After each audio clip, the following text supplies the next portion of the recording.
A Arca da Aliança é um dos maiores mistérios da história da humanidade.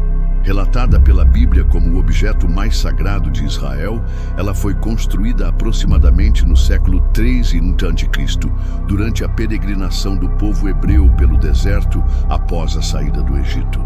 O livro do Êxodo, no capítulo 25, registra que Deus ordenou a Moisés a construção de uma arca feita de madeira de acácia, com cerca de 2,5 côvados de comprimento, aproximadamente 15 metros, 1,5 côvado de largura e altura, toda revestida de ouro puro por dentro e por fora.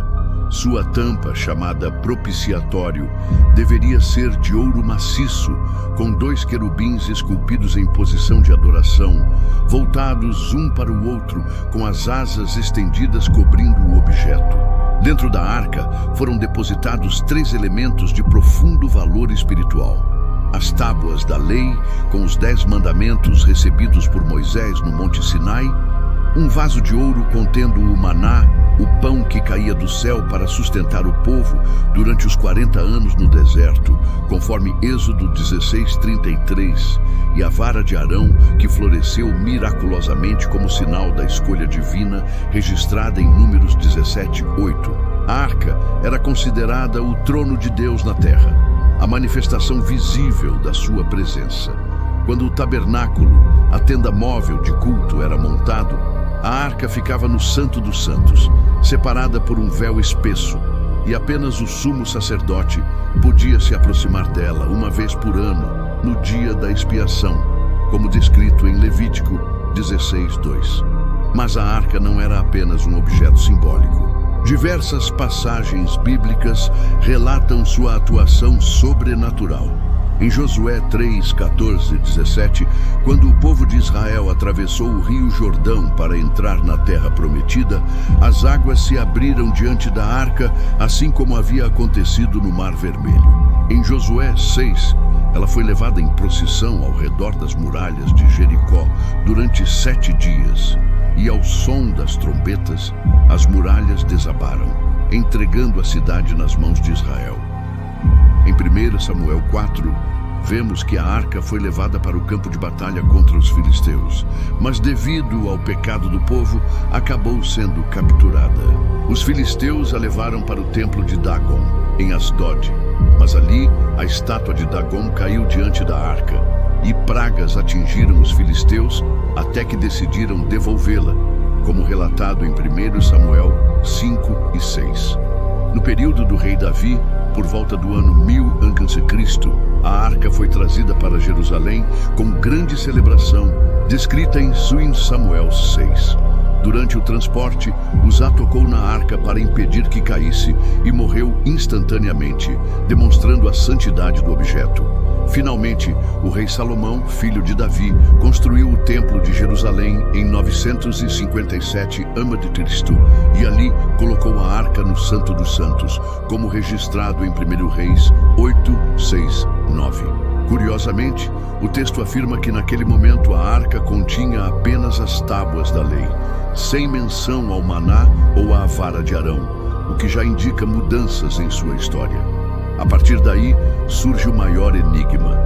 O primeiro templo foi destruído em 586 a.C., quando Nabucodonosor, rei da Babilônia, conquistou Jerusalém, incendiou o templo e levou os utensílios sagrados para a Babilônia, como descrito em 2 Reis 25.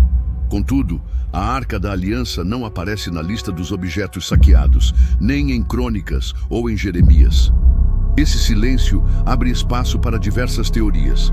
Uma tradição judaica afirma que os sacerdotes, prevendo a invasão, esconderam a arca em túneis secretos debaixo do Monte Moriá, onde hoje está a Cúpula da Rocha, em Jerusalém. Outra teoria é mencionada em 2 Macabeus 2:4-7, onde se diz que o profeta Jeremias levou a arca até o Monte Nebo e a escondeu em uma caverna, declarando que o local permaneceria desconhecido até que Deus reunisse novamente seu povo. A tradição etíope, por sua vez, sustenta que a arca foi levada para Aksum, na Etiópia, por Menelik I, filho da rainha de Sabá e do rei Salomão. E até hoje, Monges da Igreja de Santa Maria de Sião afirmam guardá-la, permitindo que apenas um guardião, dedicado a vida inteira, a vigie. Pesquisadores modernos visitaram o local, mas nunca foi permitido que a arca fosse examinada. Durante a Idade Média, os cavaleiros templários foram ligados a lendas que sugerem que eles teriam encontrado a arca durante as cruzadas e a mantido em segredo. Concederia poder militar sobrenatural. A cultura popular também imortalizou o mito, como no famoso filme Indiana Jones e os Caçadores da Arca Perdida, de 1981. Alguns estudiosos, no entanto, acreditam que a arca pode ter sido destruída junto com o templo ou que foi levada ao céu por intervenção divina. O livro de Apocalipse 11:19 menciona: abriu-se o templo de Deus que está no céu, e foi vista a arca da sua aliança no seu templo, e houve relâmpagos, vozes, trovões, terremoto e grande saraiva. Para os cristãos, essa visão simboliza que a verdadeira arca está na presença eterna de Deus.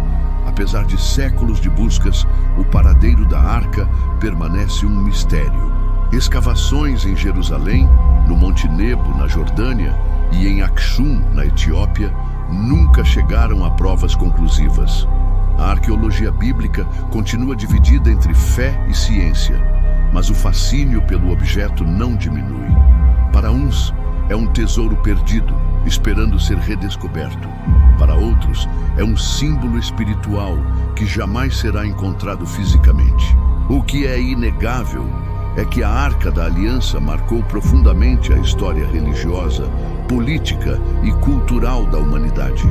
Ela representava o pacto de Deus com Israel, simbolizava poder e santidade e apontava para os cristãos, para Jesus Cristo como a presença de Deus entre os homens. Mais do que um objeto desaparecido, a arca se tornou um elo entre fé e mistério, religião e arqueologia, esperança e história. E enquanto perguntas permanecem sem resposta, estaria a arca enterrada em Jerusalém, guardada em segredo na Etiópia ou preservada no céu? A humanidade segue fascinada por este artefato que, mesmo invisível, continua a exercer uma presença poderosa na memória coletiva.